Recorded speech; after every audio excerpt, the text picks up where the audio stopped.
Hey guys, this is Sidewinder for Community Starcraft 2, and I'm your host. Well, I just said my name is Sidewinder, and it hasn't changed since then, but today's video is going to be a Terran versus Protoss scouting guide, and like I usually do in my scouting guides, I'm going to put you on the vision of the player we're looking at, which today is Liquid Jinro, who usually gives us really good stuff in terms of scouting. He's usually really on top of that kind of stuff.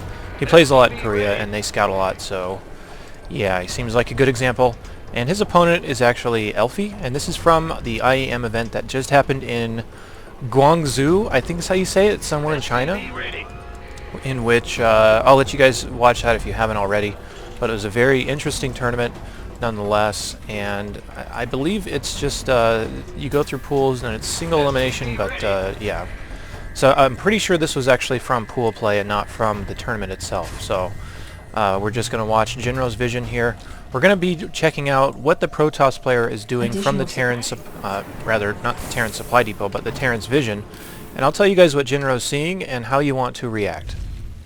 So first off, let's get a couple of things out of the way that I usually do in my scouting guides. Just to spoil it, Elfie is spawning right here. We're going to select one of his probes. I'm going to keep you in the dark so you can't see what's going on. If you're planning on scouting Protoss, you need to know what you can possibly see. So I have one of their probes selected, and I'm going to show you all their tech trees, not text. And if you check this out, gateways here, obviously. After that, it's usually going to be a cybernetics core, or you can go forge and just make cannons if you want to. After the cybernetics core is down is when you can open up all these advanced structures. So you need to know what can be possibly built off of all these structures. The gateway is pretty straightforward. It has zealots, stalkers, sentries.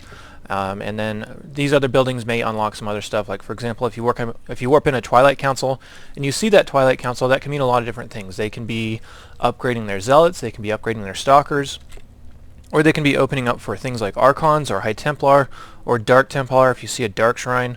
So you need to know how all of these kind of fit in. Same thing for the Stargate. Stargate can warp in Phoenix and Void Rays, but if they have a fleet beacon down, they can warp in carriers, or even a mothership, which is really rare in this matchup. And same thing with Robotics Facility, that's just Observers, Warp Prisms, Immortals, and the Colossus Bay or Robotics Bay will unlock Colossus. So you need to kind of be mindful of what's possible off of all these buildings. So if you, examples, scout in there and you see a Stargate, you can say, oh crap, and I'm expecting something like Phoenix or Void Rays to come out of there. But then if you later see a fleet beacon, you need to be like, oh crap, there could be a mothership on the field here pretty soon. People don't usually get carriers, but you know what I mean. You need to know, as you're scouting, what that can possibly mean. So we'll go on to Jinro's vision here once again. I'll put this game in ×2 so we can get to the first point in which Jinro scouts. Jinro is going to scout as his barracks is about halfway done, maybe a little more. He's going to scout on about 14 supply. You need to know your maps as well and know where you are going to be scouting. So the first point of scouting is to see where they are. They obviously cannot spawn here on Shakuras Plateau because they can't spawn in the cross position vertically, but they can spawn either here in the bottom right or here in the top right. So you only have to check at 2 scouting locations. So just know the maps, know where the main mineral lines are and where their base is going to be, so that your first scout can get in there and see what they're doing. So we're going to go ahead and keep playing here. We're going to keep our eye on the scout as he scoots across the map. And it's okay if you lose this worker. You obviously don't want to, but this worker's job is to find information and send it back home, so you can see what you should be expecting. Now the other thing about scouting is that you need to know how to react to what you see. So Jinro's going to get in here. He's going to see one gas. This is the cybernetics core coming down right here, gateway coming down right here. You're going to check the probe count. Looks fairly normal by this time in the game. No second gas is really important to see. If they're taking their second gas right after their cybernetics core, that usually means they want to go for some kind of fast tech or just a ton of sentries, and that means you need to stay on top of your scouting information pretty good in the next couple of minutes. So if they take the second gas, they could go Stargate, they could Void Ray all in you, or they could go Dark Templar, and you'll have a hell of a time trying to push off Dark Templar. So just pay attention to the status of the second gas. Make sure he's only on 1 gateway, 1 cybernetics core, which is very normal.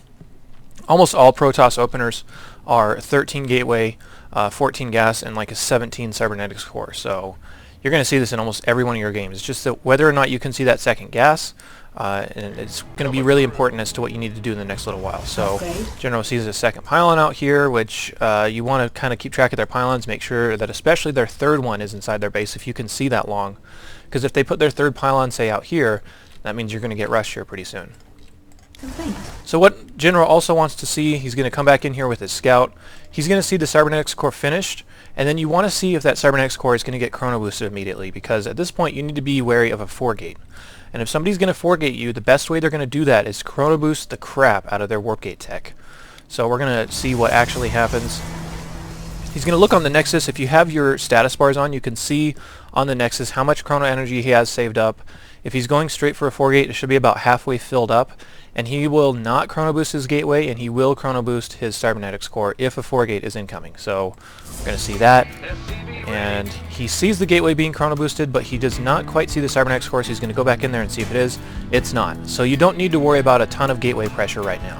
It also could be because Elfie's energy was just a little low, but yeah.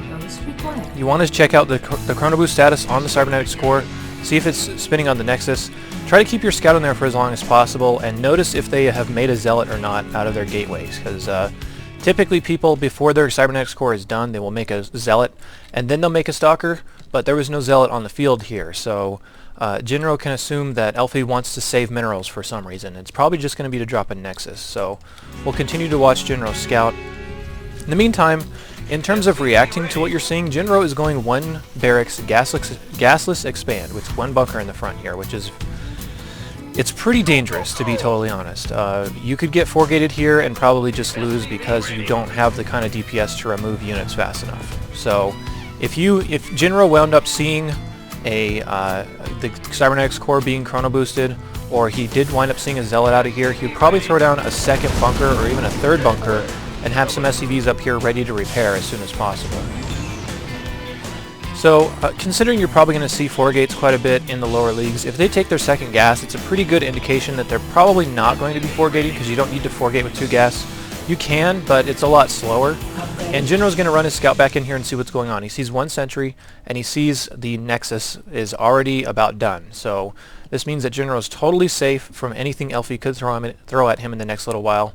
And then after this, you need to be mindful of what else they're doing behind this, because once they throw down their Nexus, they're probably going to throw down a couple more gateways, and Jinro just happened to spot this robotics facility. So that doesn't mean a ton right now, but your goal here, after you see this Nexus coming down, or after you get a secondary scout in, you can also scan on your command centers if you need to right here. You will want to look out for how they're spending their gas. So there's probably 2 gases taken here. Jinro's going to come in here and see what's going on. There's the 2nd gas. So you can assume, okay, well, if they're on 2 gases, they're going to make about, let's see, 225 or so gas per minute. And he needs to be spending that gas on something. He can't just spend it on nothing. So if you see a really low sentry count, or a really low stalker count, or something like that, you need to scan inside of his base and see exactly what he's doing. You want to look out for either a Templar transition or a Colossus transition, because there's really not much else they can be spending their gas on other than, you know, sentries, stalkers, stuff like that. So basically, we're in kind of the secondary phase of scouting here. Jinro wants to see what Elfie is doing behind this. If he saw something weird like a Twilight Council coming down, he'd have to prepare for Dark Templar. If he saw like a Stargate coming down, which is really rare, he would have to prepare for Void Rays and put his Marine production up, or possibly get out some Vikings here pretty soon. But Jinro's going to come out here. He's going to grab the watchtowers with his Marines, and you want to hold these watchtowers if you possibly can, especially with these Marines, because you can just run them home if you need to, if they're going to be attacked. Jinro's also going to send a Marine over here to where the 3rd would probably be for Elfie, so he can see exactly when the 3rd is going to go down, so that he can stay on top of that. Stalker's going to come out here and kill this Marine, of course. But you still want to have this information, because if the Protoss player is going to be pushing across the map, you want to have some units there to be able to see what he's bringing across. So at this point, I'm going to go ahead and pause. The timer's at about 8:15. As a Protoss player, this is where I start to commit to my next stage of tech. And that next stage of tech, again, can either be a ton of gateway units, it can be... I'm totally drawing a blank here. It can be either Templars, or it can also be Colossus. Now, he did see the robotics bay down, but that doesn't mean a ton. A lot of times, or not robotics bay, robotics facility. That doesn't mean a ton, because usually people can just use that robotics facility to produce a couple observers, and then go into whatever they want to go into. So this is about the time, if I'm Jinro, 8:15, this is about the time where I want to find a way to get something in here and scout.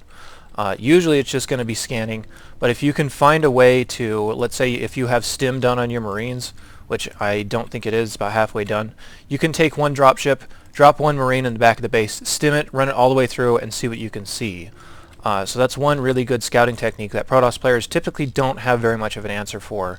And it's only one Marine, so if you lose it, 50 minerals, whatever, it's really worth the information that you're probably going to get out of it. So General right now, he's obviously teching to his normal path. He's going to try to get medevacs out as soon as possible. And this is really good, I like to see out of General. Use your factory to scout if you are not using it to produce units. So the most common thing you're going to do in this matchup is just go bio with medevac support. Use your factory to scout because it can fly all the way through here and get all the information you'll ever need before the Protoss player can actually kill it. So we're going to watch this factory scout, which of course is so exciting to see a factory flying. So he's going to come in here. You can also check on his unit composition. They're usually going to sit their units right here, right in front of their second base. So you can go in there and see what kind of units they have out so you know how to respond. If they have Colossus out, you know exactly how to respond. That's not medevacs, Vikings. We're going to see a small battle here in the middle. It's again just contesting for that watchtower. But here's Jinro's factory coming in. He sees another gateway coming down, which, okay, that's normal. Now he knows the total gateway count is at least 4.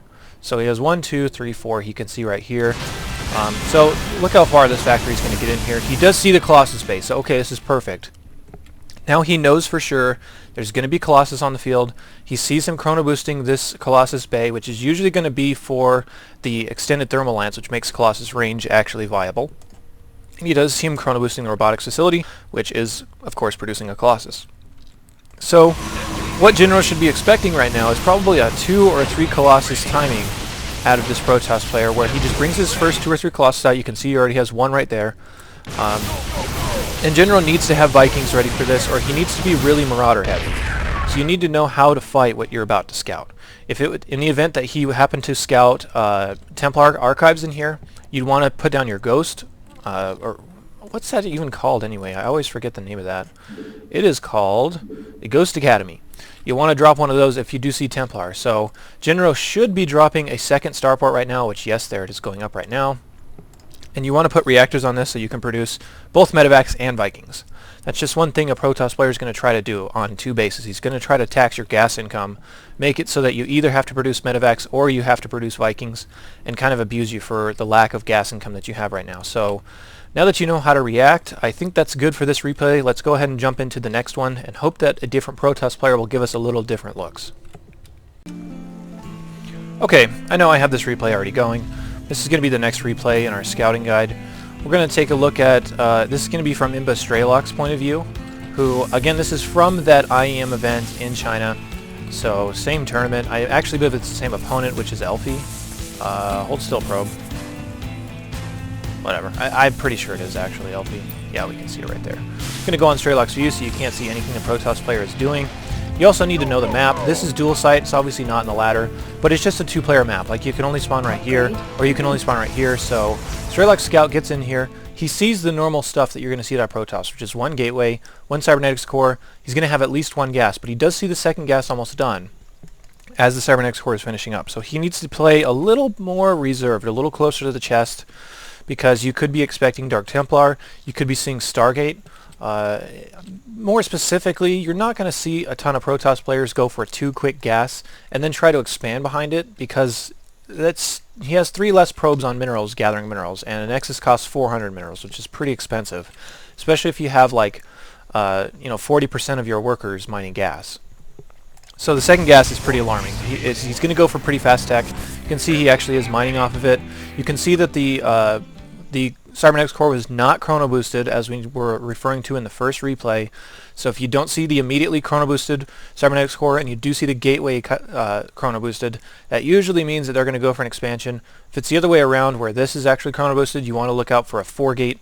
But typically if they're taking 2 gas, they're not going to chrono that anyway, because you can't really 4-gate with 2 gas very well. But yeah, it's just to kind of give you a little bit of insight as to what the Protoss player is thinking. If I had to guess, I would say Elfie actually is going to expand off of this, but it might be something like a DT expand. I'm not too familiar with Elfie in terms of what his style is, but if you drop like your second pylon over here, you can drop your Twilight Council and your Dark Shrine over in this corner as well. And you can expand behind this, and if the Terran player wants to attack you during that time, he's going to have to burn scans, which you're pretty limited on one orbital command. So that's what I would be guessing that's going to be going on. 2 gases can also be like a 1 base Blink Stalker all in. So you really need to try your best to get this SCV back in there. If not, try to scan his base at around 6:30 or so if you know he's not 4-gating, and just see what he's doing. Another thing you can do is that a lot of Protoss players, especially in lower leagues, will not account for the scout if you just sit it like right here. You can see the Nexus start, but the Nexus won't be able to see you, and they usually won't scout this far around to see what's going on. So if you want to see their timing of their expansion, you can just hide an SCV over here in the corner. SCV ready. Let's see what Strelok is doing. He's on 1 gas, he's getting his factory, he's getting a reactor. So this might actually be just a quick 1 base all in out of Strelok, which, if it is, I'll be disappointed, but no, it looks like he wants to drop his command center, so this is perfect. SCV's under attack. He gets back in there and he sees a couple of different things. He did see that building, but I didn't get a chance to click on it, so let's actually see what it is. It is a robotics facility. So again, this is a quick early robotics facility. It usually doesn't mean a lot. It can mean a 1 base Colossus all in, so just spotting for the Nexus is going to be your best bet after this point. But this could just be for observers. This is actually pretty popular in Korea right now, is just go for a 1-gate robo expand. And the robo is just to get a couple of observers out so you know exactly how to react once that expansion is down. So let's go back to Strelok's view and see what's going on. He's going to drop his command center, and I want to see if he's going to scan. No, okay, he spent another one on Mule. He's pretty enlightened as to what's going on here, so you don't need to spend very many scans right now, because you know just 1 gateway, 1 robotics. Yeah, he could have some stuff hidden back here or over here, but that's kind of unlikely to have both the robotics and a bunch of gateways at the same time. This is something I like to see out of Strelok. He's sending his Hellions and a couple of Marines up here just to do a little bit of pressure, and especially a little bit of scouting. So these Hellions are going to come up here and see that there's a Nexus done. He's going to try to bust into the main, which is perfect, and no, he's not going to be able to, and they actually do get away.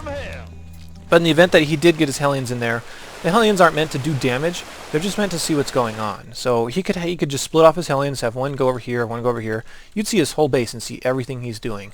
But the other thing that he saw when he poked up the ramp, he especially saw the Nexus. That's really important to know if you're going to be under any pressure for a while. And he also saw a couple of units standing up the ramp, so he knows exactly what elf he has on the field right now, and he didn't lose anything. He can just send this Hellion home to repair. Spend like, I don't know, what, like 15 minerals on it or something to get it repaired. So really no loss at all. So I'm curious what Strelok is going to do after this point. He's still on 1 base, but his orbital command is transforming. And he did drop another mule, so he's not going to be scanning anytime soon, which he doesn't really need to once again. There's another small little engagement. We're going to see what Strelok actually sees. He sees the Nexus is finished, and considering he has these Hellions down here, if there's a bunch of probes already mining, he's going to get a lot of probe kills with these Hellions. But he does press up the ramp. There's a couple of force fields here. He sees, okay, this is another important thing that a lot of people don't really consider. He sees 2 Stalkers warping in at a time, so that usually means that he's only on 2 gateways. All of their warp-ins will usually be synchronized, so you know he's probably on 2 gateways in that robotics. The only question here is if he's actually putting Colossus out, but you need to know what people are capable of on the mining that they have. If you see this, there's 2 sentries and 3 stalkers. This is 350 gas invested into this army. That means almost 2 minutes worth of mining off of these double geysers is invested in what you see right here. So the chances of Colossus coming down, basically 0. The chances of them producing Immortals, it's okay, but you need to know how they're spending their gas and pay very close attention to that. The sentries in particular are a huge gas drain because they're 100 gas each. So he does actually run the Hellion in. He sees the 3rd gateway is now finishing up. It's now turning into a warp gate, so it was not operational during that time. So yeah, he's pretty in tune as to what's going on. He knows that he cannot expect a lot of pressure for quite a while. He's actually going to go tanks here in the mid-game, which is kind of surprising. He lands the command center. He's going to start mining off of there.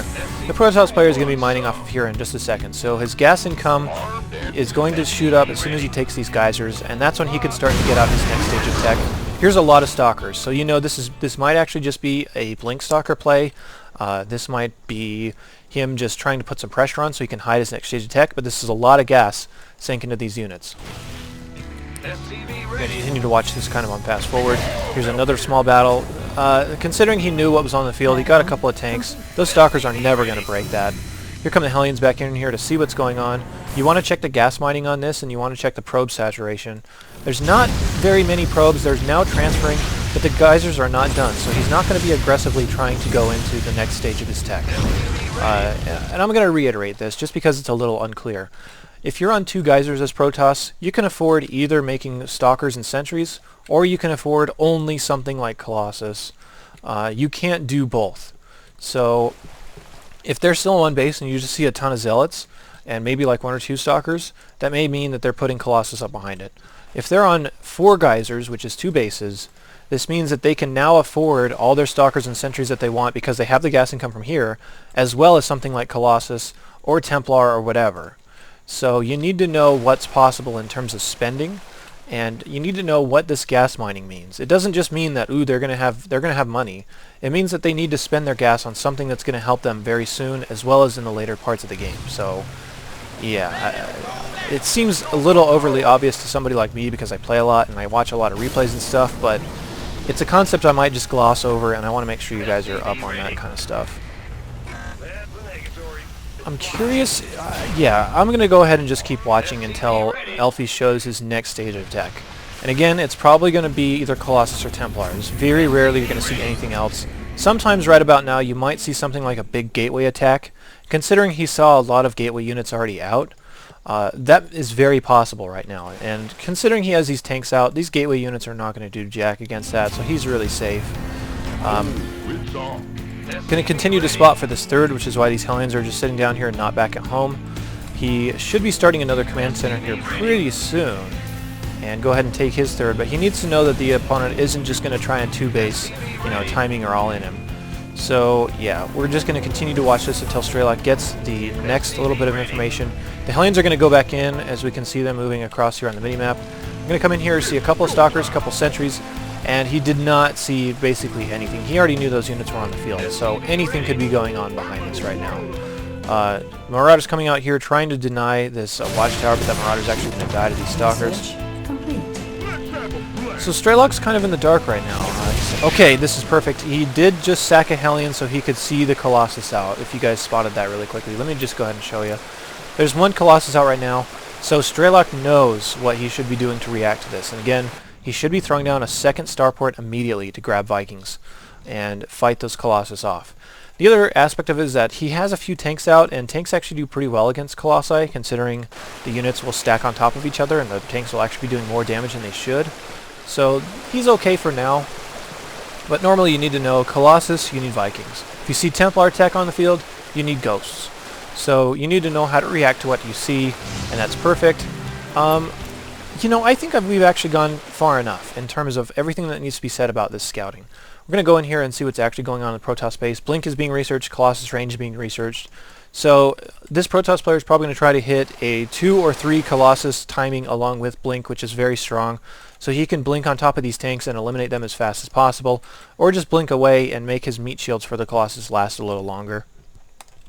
So yeah, that's essentially what's going on in this replay. Both of them went Colossus, and it was actually the same Protoss player, but this is the most common response you're going to see.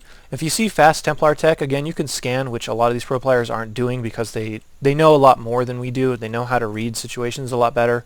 But if you're unsure, you have 2 orbital commands, or at least you should. Just burn a couple scans. Sometimes the information is well worth just risking, dying to something you're not going to be expecting. So yeah, I hope you guys enjoyed that guide. If you have any specific questions, just list them down below, and I will answer them in text, or if I get enough of the same question, I will just go ahead and either remake the video or put up a different video answering that question. So I hope you guys enjoyed that.